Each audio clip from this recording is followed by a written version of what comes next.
કૃષ્ણ ભક્તિ પ્રયાસથી પ્રાપ્ત થતી નથી, કોઈના પ્રસાદથી પ્રાપ્ત થાય છે, કોઈની કૃપાથી પ્રાપ્ત થાય છે. પુણ્ય પ્રયાસથી પ્રાપ્ત થઈ શકે, પણ ભક્તિ, ભાવ, સેવા આના માટે તો કોઈની કૃપા જોઈએ. કૃપા વગર આનો ભાવ પણ હૃદયમાં આવતો નથી, એનો વિચાર પણ મનમાં આવતો નથી. અને એમાં પણ કૃષ્ણને પ્રેમ કરવા જ્યારે આપણે નીકળ્યા હોઈએ ત્યારે વ્રજની ભક્તિનો વિવેક તો એ છે કે પહેલા વ્રજ ભક્તોની કૃપા, પ્રભુના લીલા પરિકરની કૃપા થાય તો ઠાકોરજી કૃપા કરે. કારણ કે કૃષ્ણના પ્રેમનું દાન એમના ભક્તો જ કરી શકે છે. પુણ્યથી તો સુખ મળે, પુણ્યથી તો સ્વર્ગ મળે, પુણ્યથી ભક્તિ ન મળે. भक्ति माटे तो कोई महतनी कृपा चाहिए. नारद जी के शब्दों में कहूं भक्ति सूत्र के तो महत संगस्तु दुर्लभो अगम्य अमोघश्च. महतनो संग दुर्लभ છે પણ અમોઘ છે. મોટાઓની કૃપા, બડે નન કો આગે દે ગિરધર. એ બડે નન કો એટલે કોઈ ઉંમરમાં મોટા હોય એની વાત નથી. મોટા કોણ આપણા માર્ગમાં? યથા વ્રજ ગોપિકાના, વ્રજ ભક્તો મોટા છે, ગોપીજનો મોટા છે. ભક્તિના માર્ગમાં તો જે ભાવમાં મોટો હોય એ મોટો. તમારા ઘરમાં તમારો પૌત્ર પણ તમારા કરતા અધિક ભાવ વાળો હોય ને તો એના હાથે જારી ભરાવીને તમારે એને હાથ લગાવો, કારણ એને આપણા કરતા ભાવ અધિક છે. તો ઠાકોરજીને એની હાથની જારી આરોગ્યમાં વધારે આનંદ આવે.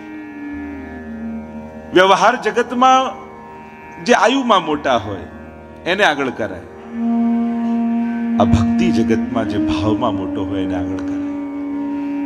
અને આમાં તો હાથ લગાવવામાં તો જેટલા પાછળ રહીએ ને એટલો લાભ વધારે. આની નહીં તો આની, આની નહીં તો આની, આની નહીં તો આની કાનીથી મારી સામગ્રી ઠાકોરજી અંગીકાર કરશે, મારી જારી મહાપ્રભુજી અંગીકાર કરશે. ભક્તિ માર્ગમાં કૃપા કરવાની શરૂઆત ઠાકોરજી પાછળથી કરે છે.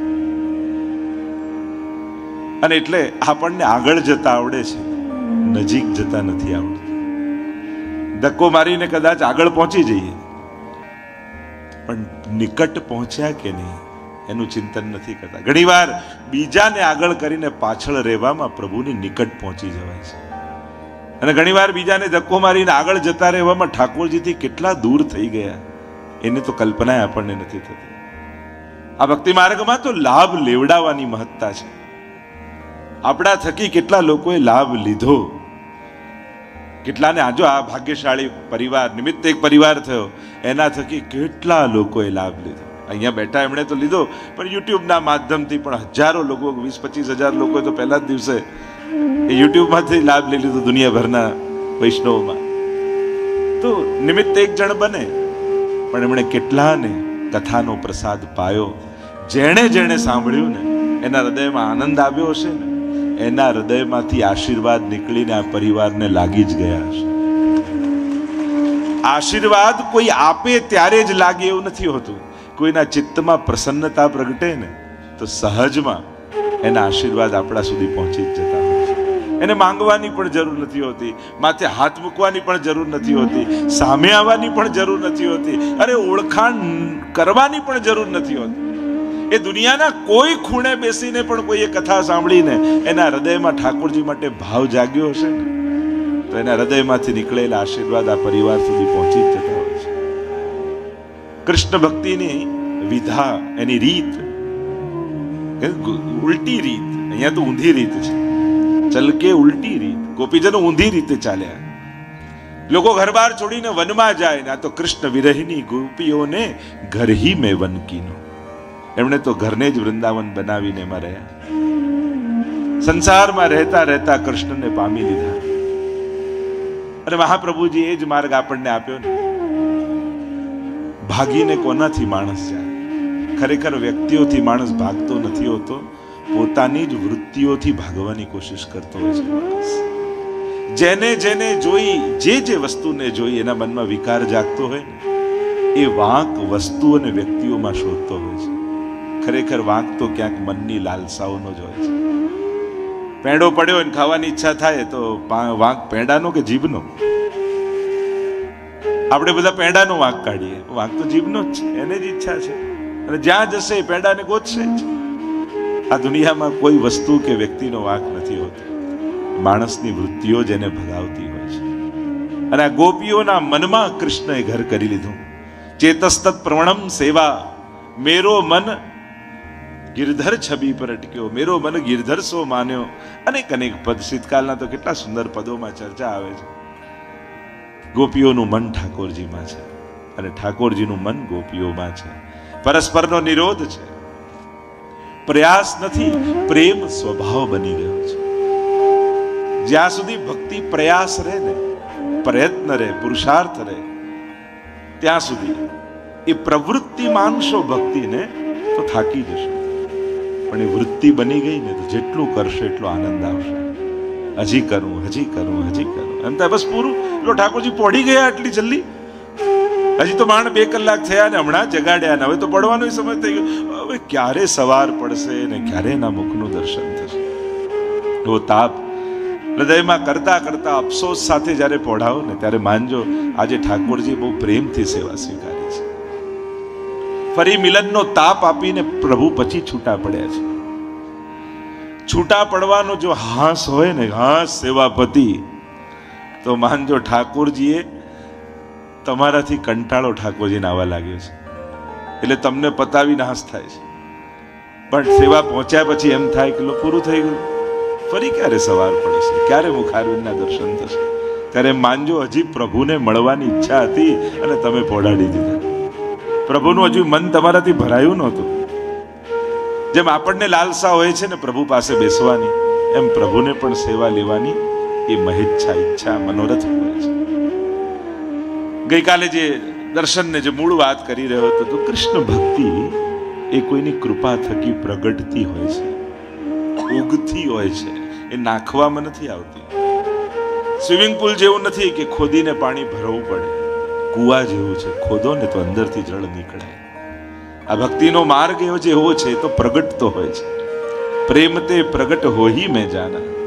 પ્રભુનું પ્રાગટ્ય કહીએ છે. પ્રગટે પ્રભુ, ભક્તિ પ્રગટે, આનંદ પ્રગટે. સુખ મેળવવું પડે, આનંદ તો પ્રગટે. બહારથી અંદર નાખો એ સુખ, અને અંદરથી પ્રગટીને બહાર અભિવ્યક્ત થાય એ આનંદ છે. ગિરિરાજજીની ગાથા આપણે ગાઈ રહ્યા હતા. કહેવાનો મૂળ ઉદ્દેશ એ હતો કે કૃષ્ણ ભક્તિના, કૃષ્ણમાં પ્રેમ પામવા માટે આ 3 તત્વોની કૃપા વિશેષ રૂપે વૈષ્ણવ માટે નિતાંત આવશ્યક છે. આ 3 તત્વ એવા છે જે કૃષ્ણમાં પ્રેમનું દાન કરવાનું સામર્થ્ય, એટલે કે ઠાકોરજીએ પોતાના પ્રેમ દાનનું સામર્થ્ય આ 3 તત્વોને આપેલું છે. એમને રાઈટ આપ્યા છે. ઘણી વાર રાઈટ હોય ને કે તમે આનો રાઈટ તમે લીધો છે કે નહીં, અને ન હોય તો તમારો અધિકાર ન કહેવાય. એમ ઠાકોરજીએ પોતાના રાઇટ્સ લખી આપ્યા છે આ 3 જણાને પ્રેમ દાન કરવા. પહેલું તત્વ છે બ્રજનું, કૃષ્ણ ભક્તિનું શ્રી યમુનાજી. મુકુંદ રતિ વર્ધિની. યમુનાષ્ટક ગાન કરતા જ આપણે કહીએ છીએ કે ઠાકોરજીમાં પ્રેમની વર્ધન કરનારી કોઈ હોય તો શ્રી યમુનાજી છે. યમુનાજીનું નામ લેવા માત્રથી ભગવત પ્રેમ પ્રગટ થાય છે. નામ મહિમા એસી જો જાનો, जिनके गुण सुनन को लाल गिरिधरन पिए आए सन्मुख ताके बिराजे. યમુનાજીના ગુણગાન ઠાકોરજીને એટલા ગમે છે ને કે ગાતા હો યમુનાજીના ગુણગાન અને સામે આવી જાય ઠાકોરજી. કારણ કે પ્રભુને અતિ પ્રિય છે. કૃષ્ણ પ્રેમનું દાનનું સામર્થ્ય યમુનાજીમાં છે.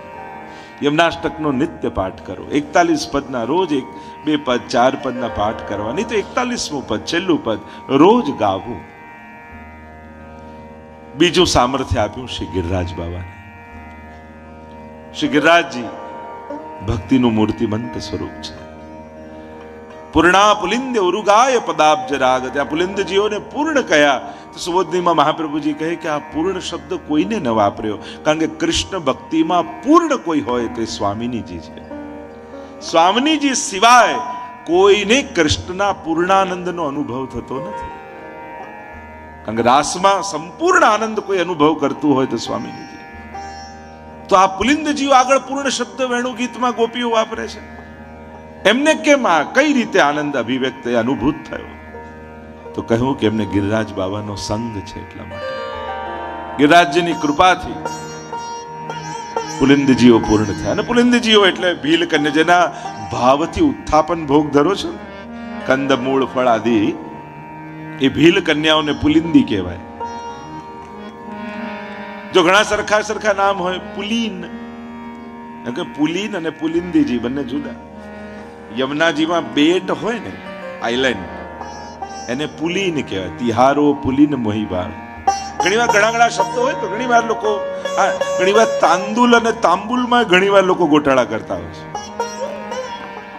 સુદામાજી એ તાંબુલ આરોગ, સુદામાજી તાંબુલ નથી આરોગ્યા, તાંદુલ આરોગ્યા. તાંબુલ એટલે પાન અને તાંદુલ એટલે ભાત ચોખા ઘી. તો ઘણીવાર સમાન શબ્દો એવા તો ઘણા બધા પર્યાય નિકટના એવા સરખા ઉચ્ચારણ જેના થતા હોય. ગુસાઈજીએ ચરવી તાંબુલ ગોપાલદાસને આપી, એ તાંબુલ કહેવાય. અને સુદામાજીના આરોગ્ય એ તાંદુલ કહેવાય. તો ગિરિરાજ બાબાની કૃપાથી ભક્તિ મળે છે. એટલે કઈ લૌકિક માંગવા જ ગિરિરાજજીની પરિક્રમા કરવા જવાની જરૂર નથી. કારણ કે જે અલૌકિક આપવાનું સામર્થ્ય રાખતા હોય એની પાસે લૌકિક ઈચ્છવું એ પણ મૂર્ખતા છે. જે તમને સમર્થ બનાવે, જો એક છે સમર્થ વ્યક્તિ દાન કરે, અને બીજો સમર્થ છે કે પોતાના જેવું સામર્થ્ય આપી દે. આ અલૌકિક તત્વો એવા છે જે સાધારણ વસ્તુ કોઈ દાનમાં નથી આપતા કે ચલ લે તને દાન આપું એટલે તું પણ એનો આનંદ લે. એ પોતાના જેવું સામર્થ્યવાન આપણને બનાવી દે છે, પોતાના અનુભવને આપણો અનુભવ બનાવી દે છે. એવું ગિરિરાજ બાબાનું સામર્થ્ય છે. એટલે જ્યારે પણ ગિરિરાજજી પાસે જાઓ ને તો ભક્તિ માંગજો, કૃષ્ણમાં પ્રેમ માંગજો.